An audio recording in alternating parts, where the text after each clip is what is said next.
বোনের নাম 100 দিনের কাজে সংসারে কি তাহলে এতটাই অভাব? স্বামীর বোনের একটা ম্যাচ খেলে লাখ লাখ টাকা ইনকাম করেন মোহাম্মদ শামী, এমনকি ভারতীয় ক্রিকেট বোর্ড থেকে মোটা টাকার বেতনও পান। তাহলে তার বোনের পরিবারে এমন অবস্থা কেন?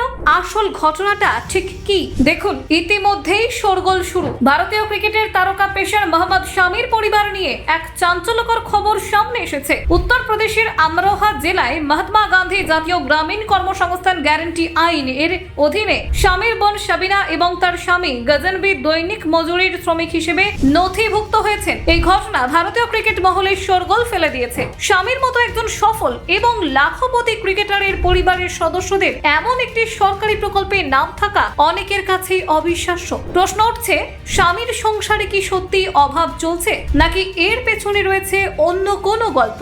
MGNREGA হলো এমন একটি প্রকল্প যা গ্রামীণ দরিদ্রদের জন্য 100 দিনের কাজের নিশ্চয়তা দেয়। এই প্রকল্পের নাম নথিভুক্ত হওয়ার জন্য সাধারণত আর্থিক দৈন্যের প্রমাণ থাকাটা জরুরি। কিন্তু স্বামী, যিনি ভারতের হয়ে 64 টেস্ট, 101 ODI এবং 23টি T20 খেলেছেন এবং IPL 2025-এর সানরাইজার্স হায়দ্রাবাদের হয়ে 10 কোটি টাকায় চুক্তিবদ্ধ হয়েছেন, তার পরিবারের সদস্যদের এই তালিকায় নাম থাকা সবাইকে হতবাক করেছে। সাবিনার নাম 2021 সালের 4 জানুয়ারি থেকে নথিভুক্ত রয়েছে এবং তার স্বামী গজনবী 2021 থেকে 2024 পর্যন্ত প্রায় 300 দিন কাজ করে 66,000 টাকা উপার্জন করেছেন বলে জানা গেছে। এই ঘটনা প্রকাশ্যে আসার পর আমরোহার পালোলা গ্রামে তদন্ত শুরু হয়েছে। স্থানীয় কর্তৃপক্ষ জানিয়েছে, শুধু সাবিনা বা গজনবী নয়, গ্রামে আরো অনেক সচ্ছল ব্যক্তি যেমন ডাক্তার, ইঞ্জিনিয়ার এই প্রকল্পে ফরমায়েশি শ্রমিক হিসেবে নাম লিখিয়েছেন। 657টি জব কার্ডের মধ্যে মাত্র 150টি সক্রিয় এবং সাবিনার নাম তালিকায় 477 নম্বরে রয়েছে।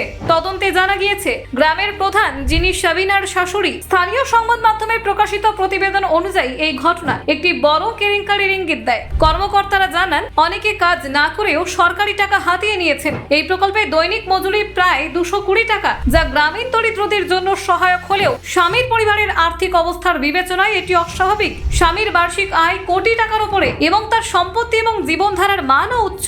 তাহলে তার বোনের নাম কিভাবে এই তালিকায় এলো? এই ঘটনায় স্বামী বা তার পরিবারের তরফে এখনো কোনো প্রতিক্রিয়া পাওয়া যায়নি। তবে অনেকেই মনে করছেন এটি হয়তো একটি প্রতারণার ফল। গ্রামের প্রধানের সঙ্গে সাবিনার পারিবারিক সম্পর্ক বিবেচনায় এমনও হতে পারে যে তিনি নিজের পরিবারের সদস্যদের নাম ব্যবহার করে সরকারি তহবিল থেকে অর্থ আত্মসাৎ করেছেন। তদন্তে এই দিকটিও খতিয়ে দেখা হচ্ছে। যদিও এই অভিযোগ সত্য প্রমাণিত হয়, তবে দায়ীদের বিরুদ্ধে কঠোর আইনি ব্যবস্থা নেওয়া হবে বলে কর্তৃপক্ষ জানিয়েছে। এই ঘটনা ভারতীয় ক্রিকেটে বড় আলোচনার বিষয় হয়ে দাঁড়িয়েছে। এই কেলেঙ্কারি শুধু স্বামীর পরিবারের জন্যই নয়, MGNREGA প্রকল্পের স্বচ্ছতা নিয়েও প্রশ্ন তুলেছে। সরকারি প্রকল্পে এমন দুর্নীতি নতুন নয়, তবে একজন জাতীয় নায়কের পরিবারের সঙ্গে এর যোগাযোগ এটিকে আরো গুরুত্বপূর্ণ করে তুলেছে। তদন্তের ফলাফলের উপর নির্ভর করছে এই ঘটনা কিভাবে সমাধান হবে এবং স্বামীর পরিবারের ভাবমূর্তি কতটা ক্ষতিগ্রস্ত হবে। ভক্তরা এখন অপেক্ষায় রয়েছেন স্বামীর মুখ থেকে এই বিষয়ে কোনো বক্তব্যের জন্য।